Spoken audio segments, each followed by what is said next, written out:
Hey everyone, it's Chad here. We're starting the day off in Chesley today. It's about 7:25. I've been up for a while working on some emails, getting back to people who've messaged the campaign. I'm working on a couple of other things, preparing myself for the day. We have a really exciting day today. So what we wanted to do is take you behind the scenes and show you what my life is like as a nomination candidate. We're going to be visiting several different parts of the riding, including somewhere out of the riding, but it's a massive economic driver for the riding. So keep on watching, and we'll stay tuned on what kind of a day in the life is like for Chad Richards.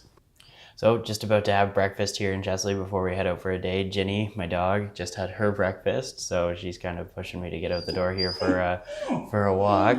But one of the things that I deal with as a nomination candidate that's maybe a tad different is dealing with type 1 diabetes while I'm on the campaign trail. So making sure that I've eaten and my blood sugar is at a good level is always something really important. So thought it might be interesting just to kind of go through a test with you guys here on camera. So I'm just going to test my blood sugar, see where we're at to start the day, and hopefully we're off to a good start that way too. High and low blood sugar are both can be very serious. So it's counting down now. See what the tester's at. Look at that, we're starting the day off at a perfect 8.0, so anywhere between 5 and 10 is a good reading for me, so that's a good start. And so I'm going to have my breakfast here and keep it going throughout the day. So I had wanted to get to my breakfast, but turns out someone had other plans. We're going for a walk right away. I really wonder who the master is in this relationship, because I don't think it's me.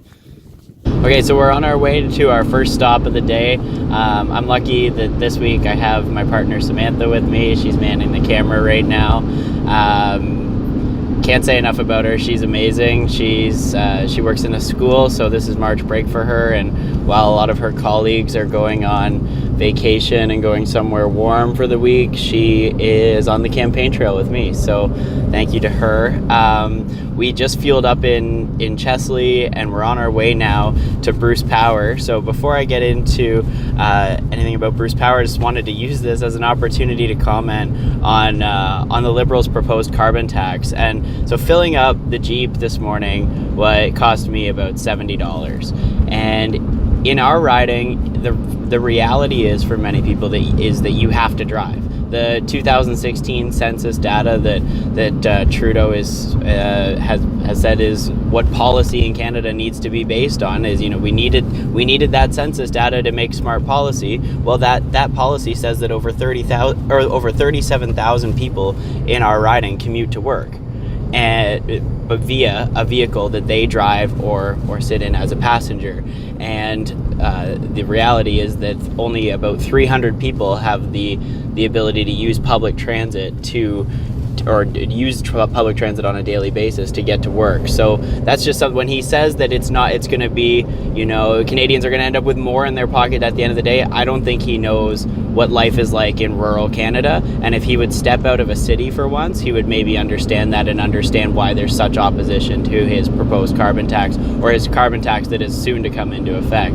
But on a happier note, we are on our way to Bruce Power. I had the opportunity through MP Miller's office to work with representatives of Bruce Power on their license renewal.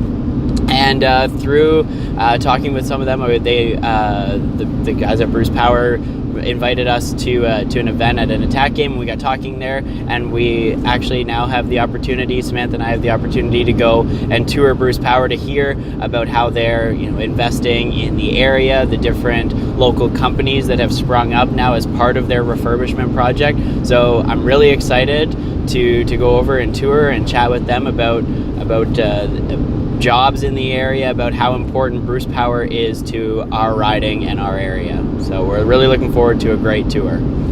Okay, we just finished a great tour at Bruce Power. We've been here pretty well all morning. Sam and I really enjoyed walking around the site, seeing a lot of what goes on behind the scenes here at Bruce Power, and kind of gaining that technical understanding of what goes on here and seeing it firsthand. We had the opportunity to chat about issues that Bruce Power is facing, and about issues important to our riding. Bruce Power is a massive employer. While they're situated in the Huron-Bruce riding, they're a massive employer of people who live in Bruce Grey Owen Sound, and they're an outstanding corporate citizen that, despite what some people will tell you in the so-called green world, they produce very clean energy for our province. It's carbon free. And they are truly environmentally friendly, an environmentally friendly corporation. So it was great to hear about Bruce Power and their operation, and great to see it firsthand. And a big thanks to Chris Mercanti for taking us around, and he took time out of his day here to walk Sam and I around the site, and it was really, really great to see. So we're on to our next stop now. All right, so it is about 4 o'clock here. We just finished up at Coffin Ridge Winery.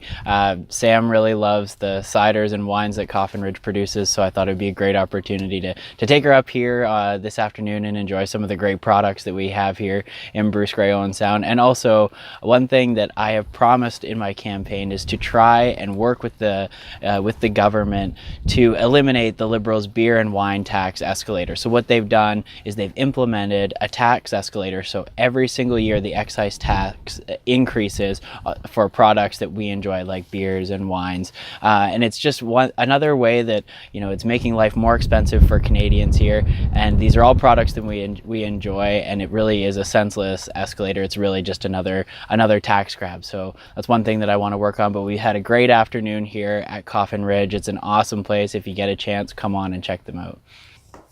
Okay, so it is about 7:30 now. We're back in Chesley. Sorry, we missed a bit of a chunk of the day there, but on our way back from Coffin Ridge, we stopped in to see some supporters of the campaign, stopped in at a few places, and got some people signed up as members so that they're eligible to vote in the nomination election. And actually on the way back through, we did get official notification from the party that the nomination election will be held on April 22nd at East Ridge Community School. That's the former OSCVI. The meeting will be called to order at about 3 o'clock, and shortly thereafter a voting period will open. And it will be open until 8 o'clock. So sometime between 3 o'clock and 8 o'clock on April 22nd is when you will actually go and cast a ballot. The week before that, they've announced it's a bit of a different process. There will be an evening of candidate speeches. I believe that started at about 6 o'clock on April 15th, again at the same location. That's East Ridge Community School in Owen Sound, the former OSCVI. So hopefully you can make it out to both of those events. It'd be great to have you. And then the other deadline that is vitally important at this stage in the nomination process is March 28th. If you're watching this and you're interested and you do want to come out and support our campaign and support me to become the next candidate, you need to be signed up as a member of the Conservative Party by March 28th. So if you aren't a member but do want to vote, or even if you're unsure about whether your membership is still good, definitely get in touch with me. My phone number is listed on the page, but it's 519-831-5485. Give me a call, message the page, shoot me an email, whatever you need to do, just get in touch and we'll make sure that you're good to go and you're eligible to vote on the day of. So definitely do that, even if you're not sure if your membership is still in good standing. We'll make sure that you can find that out. But I've got a little bit more work to do here, but kind of the fun parts of the day are really done. I'm going to work away on some papers and do a little bit of work on the computer here, but that's kind of boring stuff, and there's no need for you to have to sit through that. But I really do hope that you've enjoyed watching some of the things that we've done today. We had a great tour at Bruce Power, Coffin Ridge was incredible, and both of those places are really true economic drivers in our region, and they really represent huge economic players across our riding and in the surrounding area. So definitely were two really important places for me to get to, and one just to learn as somebody who's putting my name forward to represent you. I need to understand everything there is to understand, and to meet with anybody and everybody that I can. And also, there is some onus, I believe, on candidates to be open and transparent with everybody who's casting a ballot about what they're doing. There's no need for a candidate to be secret about anything, and that's the way we've tried to run our campaign. I want to be completely open, transparent, and honest with you, and I really hope that you enjoyed following me along today as we went around to some of these places, and just following what life is like in the life of, or a day is like in the life of a nomination candidate. And I hope to do maybe a few more of these, and hopefully many more as your member of parliament in Bruce Gray Owen Sound.